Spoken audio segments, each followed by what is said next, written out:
तो hello guys, स्वागत है आप सबका मेरे यूट्यूब चैनल में। उम्मीद है कि सब खैरियत से होगा और आई एम सॉरी मैं ये पार्ट लेट अपलोड कर रही हूँ। इसकी रीज़न ये थी कि उनके मुझे कोई भी ज़्यादा सपोर्ट नहीं कर रहा था। मैंने कहा था मैं प्री डायरेक्टली मैरिज एक्सप्लेन नहीं करूँगी, तो वो किसी ने भी ज़्यादा रिस्पॉन्स नहीं किया और ना ही किसी ने मुझे ये कहा कि मुझे एक्सप्लेन करना चाहिए ना करना चाहिए, और ना ही मुझे किसी ने ये सजेशन दिया कि मुझे कौन सा और मानवा एक्सप्लेन करना चाहिए। तो मैंने बहुत ज़्यादा तलाश किया, तो मुझे प्री डायरेक्टली मैरिज से ज़्यादा अच्छी और कोई भी मानवा नहीं मिला। तो जब मैंने देखा कि जो बाकी एक्सप्लेन कर रहे थे चैनल्स, उन्होंने आधे में ही मतलब छोड़ दिया, तो मैंने सोचा मैं ही इसे आगे एक्सप्लेन करूँ। तो अब मैं इसे लेके आ चुकी हूँ और अब मैं इसे बीच में नहीं छोड़ूँगी, ये पक्के वाला प्रॉमिस है, अगर मैं ज़िंदा रही तो। ओके, अब बहुत ज़्यादा बकवास हो गई, तो अब स्टार्ट करते हैं। चैप्टर की स्टार्टिंग होती है और लिया बता रही होती है कि कुरखस के लिए जो वेलकम बैकआउट रखा गया था, उसमें एसटीए के लोगों ने लिया और ईशा को लेकर बहुत सारे र्यूमर्स फैलाई और वो बस एक यंग कपल को एक साथ देखकर इमेजिनेशन करने लग गए। लेकिन कुछ ऐसे भी लोग थे जो लिया के लिए अफसोस कर रहे थे उसकी अरेंज मैरिज को लेकर। नेक्स्ट सीन में काउंट ईशा के बारे में बता रहा होता है कि वो अचानक ही अपीयर हुआ और मार्ग में का चेहरा देखने वाला था, गुस्से से वो उबाले मार रहा था। आगे वो बताता है कि प्रिंसेस बैकवर्ड वाले दिन बहुत ज़्यादा खूबसूरत लग रही थी, कोई शक नहीं था कि सारी अटेंशन इन्हीं पर थी। और तभी इसके साथ दूसरा नोबल काउंट का मुंह बंद कर देता है और नैनी भी इसे घूरने लग जाती है।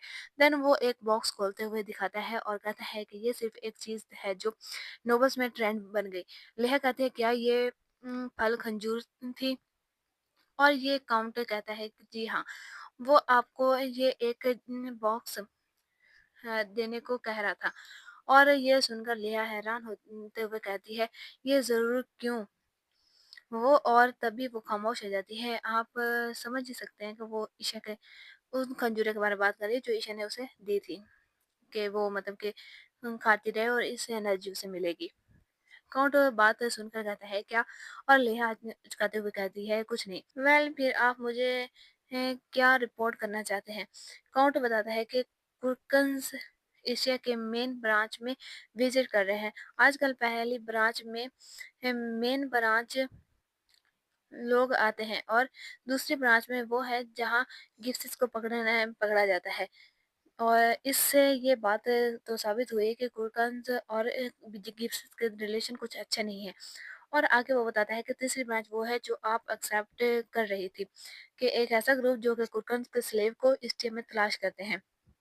लिया सोचती है कि वो इस्टीया में स्लेवरी इलीगल है, लेकिन फिर भी बहुत से लोग ऐसा करते हैं। देन लिया काउंट से कहती है कि जो मैं तुमसे काम किए कहा था, क्या तुम उसकी केयर कर सकते हो? तो काउंट कहता है ऑफ कोर्स ये वैसा ही होगा जैसा आप चाहती हैं। फिर इनके इस तरह बातें चलती रहती है। काउंट सारी बातें बता रहा होता है, सारा इंतजाम हो चुका है, हमारे पास नेगोशिएशन करने के लिए एक ट्रम्प कार्ड है।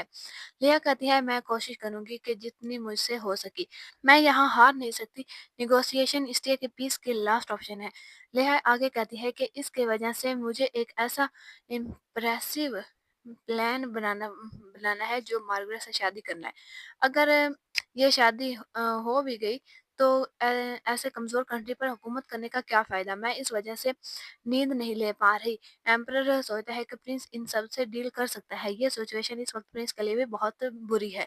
कोर्ट कहता है कि पता नहीं मैं एम्परर प्रिंस को कैपेबल क्यों समझता है इन सब बातों के लिए, जबकि वो एक सांप की तरह है। लेहा कुछ नहीं कहती। अगर वो आगे बता रहा होता है कि अगर एम्प्रेस ने अभी अपना प्लान चल दिया तो वो आपको पीछे धकेलने में कामयाब हो जाएगी। यहाँ लेया की शादी की बात कर रही है, जो कि एम्प्रेस से चाहती है कि लेया की शादी मार्गरेट के साथ हो जाए और वो थ्रोन प्रिंस को मिल जाए।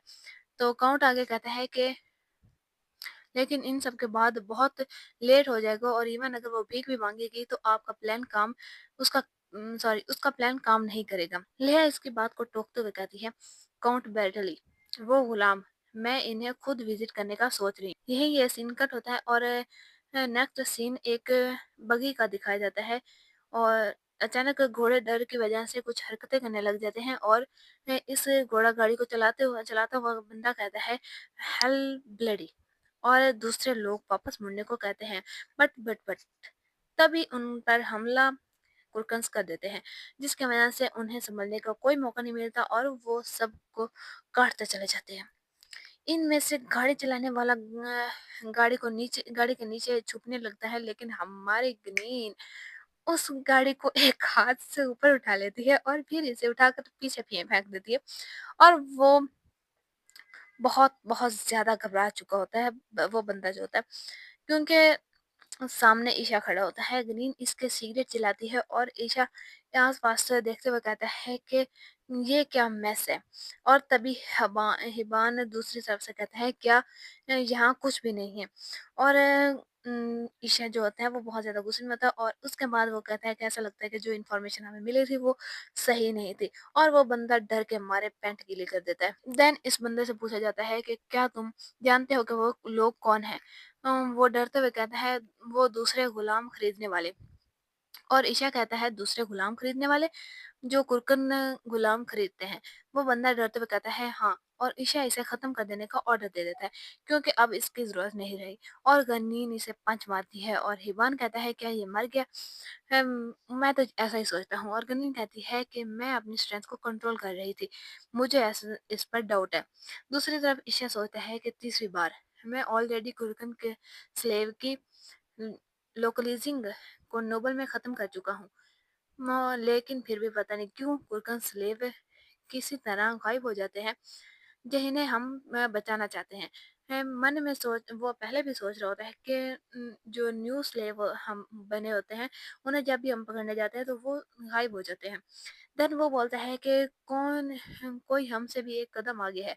ये और हिबान इससे बहुत गौर से सुन रहा होता है तो ईशा उसे कहता है ये तुम्हारा फॉल्ट नहीं है हिबान। तुम गिफ्सिस को चेज़ करने के पर फ़ोकस कर रहे थे और ये किसी की भी गलती नहीं, दूसरी साइड बहुत ज़्यादा चालाक है। इवान कहता है कि मैं नहीं जानता वो क्या कर रहे हैं, लेकिन क्यों ना हम इसे पहले पकड़े जो इस इन सब के पीछे है।